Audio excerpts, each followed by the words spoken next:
The first time I noticed it, I thought I was imagining things. A faint, almost imperceptible inscription on the living room wall, small, neat, and oddly deliberate.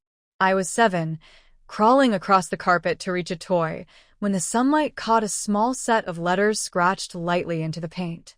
I asked Grandma about it, pointing excitedly, but she only smiled. Not the warm, comforting smile I was used to, but one that carried restraint, history, and a quiet warning. "Don't touch that," she said softly. "It's not for now." I didn't understand, of course. I was 7. What 7-year-old understood boundaries that weren't explained in words? Years passed, and the wall became something I noticed without thinking. Every so often, I'd glance at it and see another faint name added.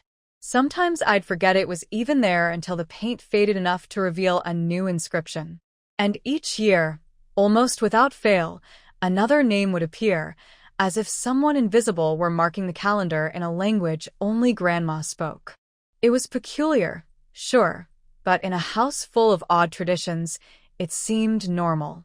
Until it wasn't. I first mentioned it to my older sister when we were teenagers. "Do you ever see those names?"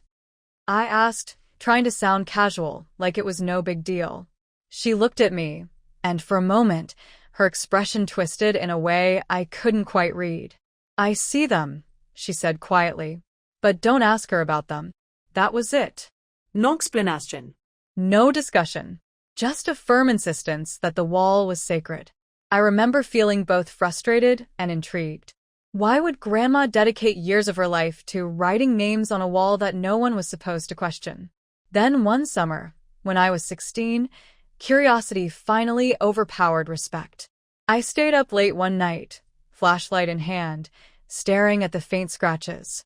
I traced the letters carefully with my fingers. They were precise, deliberate, almost like handwriting etched into the plaster instead of scribbles from a child. And that's when I realized something terrifying. The names weren't random. They were chronological. Each one matched the year it had been written. Some had dates attached, some didn't, but the pattern was unmistakable. Year after year, Grandma had been writing names on that wall like a ledger of something important, something secret. I confronted her the next morning. I remember the way the sunlight fell on her face, highlighting the faint lines of age and determination. I asked her simply, directly, "Why do you write the names on the wall every year?" She looked at me for a long time, longer than was comfortable, her eyes steady, calm, but unreadable. "Because they deserve to be remembered," she said finally. Her tone was gentle, but it carried the weight of authority, even if you never understand why. And that was it. No further explanation. No story. Just the names and her quiet insistence that they mattered. From that day on, the wall haunted me. I began noticing the way Grandma moved through the house. How she lingered near certain corners longer than necessary. How she sometimes paused mid-task to glance at the wall. Her routines began to feel like rituals, and I realized the wall wasn't just a surface. It was a record. A monitor, a sacred space in her life that none of us were allowed to interfere with. Every name etched into the paint was a puzzle piece of a story she wasn't ready to tell. Then came the year she turned 80. The year everything shifted. I noticed a new name on the wall one morning, carefully inscribed, delicate, familiar. I stared at it, heart pounding. This one wasn't like the others. I knew it. The letters trembled slightly as if written by hand with emotion rather than habit. I didn't ask Grandma about it right away. I couldn't. There was something in the air, heavy and deliberate, as if the house itself was holding its breath. I knew, deep down, that asking questions now would open something far bigger than a name on a wall. Something she had been guarding for decades. That night, she called me into the living room. She was sitting in her favorite armchair, a blanket over her knees, her eyes steady on mine. "You noticed," she said softly, almost like it was a confirmation she had been waiting for. I nodded, unable to speak. And then she leaned forward slightly, her hands resting on the arms of the chair. "It's time you understand," she whispered. And for the first time, the secret behind the names, The reason, the story, the burden began to unfold. The following days were restless. I couldn't stop thinking about the name on the wall, the one she had written that year. So delicate, so deliberate. It wasn't just a name. It carried a weight, a sense of urgency that none of the others had. Grandma seemed different too, quieter, almost watching us in a new way. I began noticing small things, the way she lingered near the hallway corners, the way she paused before answering simple questions, the way she carried herself with an unspoken caution, as if anticipating something we couldn't see. The house, once a place of comfort and warmth, now felt like a stage set for a story we had no script for, a theater of quiet revelations that had been building for decades. Finally, one evening, I sat down with her in the living room after dinner, trying to coax the story out gently. "Grandma," I said, my voice low, careful, "why these names? Why every year?" She regarded me silently for a long moment. I could feel her weighing my maturity, my ability to understand. Then, softly, she began. She told me the first name was written when she was only 23. A child, lost to misfortune, left without family. She had discovered him by accident, and instinctively, she had taken it upon herself to watch over him, to protect him from the kind of life that could have destroyed him. The wall, she explained, was a ledger, a silent diary of her guardianship. Each subsequent name was another child she had saved, another life she had quietly intervened in, year by year, with no one ever knowing. I felt my chest tighten. These weren't just names. They were lives. Lives she had carried on her shoulders without ever asking for recognition, without anyone knowing the years of vigilance, of quiet planning, of endless emotional labor. And that new name, she hesitated before speaking it aloud, her eyes glistening. It was the last one, the final person she had taken responsibility for, the one she feared most would slip through unnoticed if she didn't act now. A name that carried consequences, danger, and hope all at once. Grandma described how each intervention had been subtle, invisible to the world. She explained how she'd monitored events, guided decisions, sent letters anonymously, and sometimes stood at a distance, watching the smallest choices unfold. Some she had literally pulled from harm's way, others she had simply nudged, altered trajectories without interference. And through it all, she had never revealed herself, never let anyone know she had been the force behind what appeared to be luck, coincidence, or chance. Each name on the wall was a monument to invisible heroism, a reminder to herself that she had succeeded, that the lives she guarded had continued despite being forgotten by history. As she spoke, I realized how much courage it had taken to live this way, to bear the knowledge of what could have gone wrong and yet maintain normalcy in the eyes of everyone around her. I also realized the fragility of it all. If her secrecy had ever been broken, the consequences could have been catastrophic. Every year, adding a name was not just a record. It was a shield, a warning to herself, a promise to the children she had never acknowledged publicly. But then came the part that chilled me. The most recent name, etched with trembling care, was someone she hadn't been able to protect yet. Someone who was still in danger, someone who could not be ignored any longer. That night, I felt a knot of responsibility tighten in my stomach. Grandma had carried the burden alone, silently, for decades. And now, with her frailty growing and her life nearing its end, the mantle was being passed to me. The ledger on the wall was no longer just her story. It was a call to action. I tried to sleep that night, but my mind raced through possibilities. Who was the child behind the new name? What danger had been circling them all these years? How had Grandma managed to shield them without anyone noticing? And what would happen now that the chain of protection could weaken? I understood, more deeply than ever, that Grandma's life had been defined not by the comfort of her own home, but by the quiet battles she fought on behalf of strangers, using her wits, her empathy, and an unshakable sense of moral duty. By the time dawn broke, the decision had been made. I would help her complete the task she had begun, step into the web of responsibility she had spun over decades, and ensure that the child behind the most recent name survived, exactly as she had intended. And as I looked at the wall, each etched name seemed to pulse in the early light, a heartbeat of invisible lives, a ledger of unseen courage. The story was no longer hers alone. It was ours now. And I knew, with certainty, that the day of revelation was approaching, the day we would finally discover why Grandma had never spoken a word about the wall to anyone. The following weeks were a blur of whispered conversations, secret investigations, and careful observation. Grandma had given me hints, small gestures, cryptic references, but never direct instructions. She wanted me to understand the rhythm of her actions, to see the world through her lens before revealing the full truth. Every night, I would stare at the wall, tracing the faded scratches, the names written with meticulous care. Each one was more than just a record. It was a breadcrumb, leading to a story that had spanned decades and touched lives in ways no one could imagine. And with each name, I felt the weight of responsibility settling onto my shoulders, a mantle I hadn't asked for but couldn't ignore. I began cross-referencing the years with old family journals, letters tucked in drawers, and newspaper clippings Grandma had kept in a metal box in the attic. Patterns emerged. Names aligned with unexplained disappearances, accidents avoided, and fortunes shifted. The wall wasn't a memorial. It was a map of intervention, a coded ledger of her efforts to protect the vulnerable, to correct errors the world refused to acknowledge. And the final name, the most recent one, loomed above all the rest.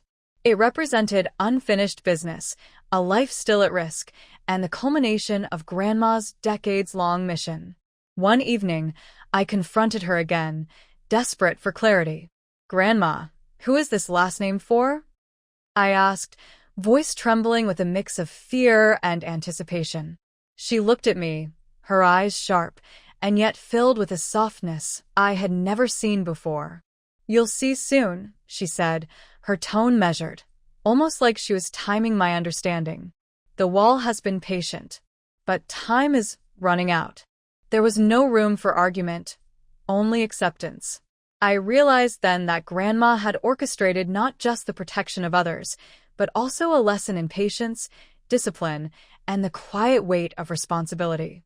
The night before her 80th birthday, she handed me a small envelope.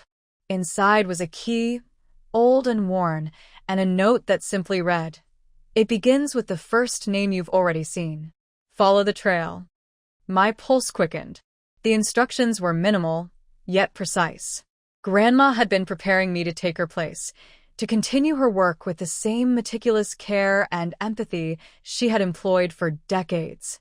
The wall had been a guide, a ledger, and now it was a map leading me into action. I spent that night piecing together what I could from the wall and the attic box. Each name became a puzzle piece, each date a checkpoint. I realized that some of the lives Grandma had protected had intertwined without our knowledge. One child's trajectory had prevented disaster for another. Each intervention had created a ripple effect, unseen but profound, shaping the present in ways we could barely comprehend. And yet, despite her incredible foresight, she had left the most critical task, the most urgent protection, for me to execute. The morning arrived with a tension I could feel pressing down on my chest. Grandma was calm, her eyes betraying nothing, yet I sensed the depth of her anticipation. She had done everything possible to prepare me, to guide me, and now the responsibility rested on my shoulders. The first step would be to identify the individual behind the newest name, the child who remained in potential danger. The challenge was monumental, the stakes impossibly high, and the hours stretched endlessly as I realized that every decision I made would carry the weight of decades of Grandma's vigilance. That evening, I followed the clues embedded in the wall and the hidden records. Each name revealed a connection, each date a hint, and slowly, a picture emerged. I understood why Grandma had never spoken about the wall, why secrecy had been her constant companion. To speak would have endangered the very people she was protecting. And now, standing at the edge of the largest revelation yet, I realized that this was more than a story of hidden names. It was a story of invisible guardianship, of quiet courage, of the power of one person's determination to shield lives from harm. And then, as the sun dipped below the horizon, a chilling realization hit me. The final name wasn't just a child in danger, it was someone connected to me. Someone I knew. Someone whose safety depended entirely on how carefully I followed Grandma's silent instructions. The wall had been waiting for me to understand this truth, and the moment had arrived. I knew then that nothing could be the same again. The ledger of names wasn't just a history lesson, it was a living, urgent mission. And as I traced the final name with my fingers, I felt a shiver of fear and determination. Grandma had prepared me for decades, and now the ultimate test had begun. The truth revealed itself slowly, not in a single moment of shock, but through a series of realizations that settled heavily in my chest. The final name on the wall was familiar because it was woven into my own life, threaded through memories I had never questioned. It wasn't a stranger, or some distant child I had never met. It was someone whose presence had always felt ordinary, safe, unquestioned. And that was the most terrifying part. Grandma had been protecting someone right in front of us, hiding the danger so well that it blended seamlessly into normalcy. As I followed the trail she had left, letters written but never sent, notes marked with careful dates, quiet warnings disguised as advice, I began to understand the scale of her vigilance. The danger wasn't dramatic or obvious. It wasn't a villain lurking in shadows. It was circumstance, neglect, and a chain of small decisions that could have pushed a fragile life into irreversible harm. Grandma had intervened at key moments, redirecting paths without ever revealing her hand. She had watched from a distance, never claiming credit, never demanding gratitude. The wall was the only place where the truth was allowed to exist. I confronted the person behind the final name, carefully, gently. I didn't reveal everything at once. I couldn't. Instead, I listened, and as they spoke, fragments of the story aligned with Grandma's records. Missed opportunities, near disasters, moments where help had appeared just in time, seemingly out of nowhere. What they called luck, I now recognized as Grandma's silent protection. The realization broke something open inside me. A lifetime of safety had been constructed not by chance, but by one woman's relentless compassion and discipline. When I returned home that night, Grandma was waiting. She didn't ask what I had learned. She didn't need to. She studied my face and nodded once, slowly, as if confirming a long-anticipated outcome. "You see it now," she said softly. Her voice carried no pride, no relief, only completion.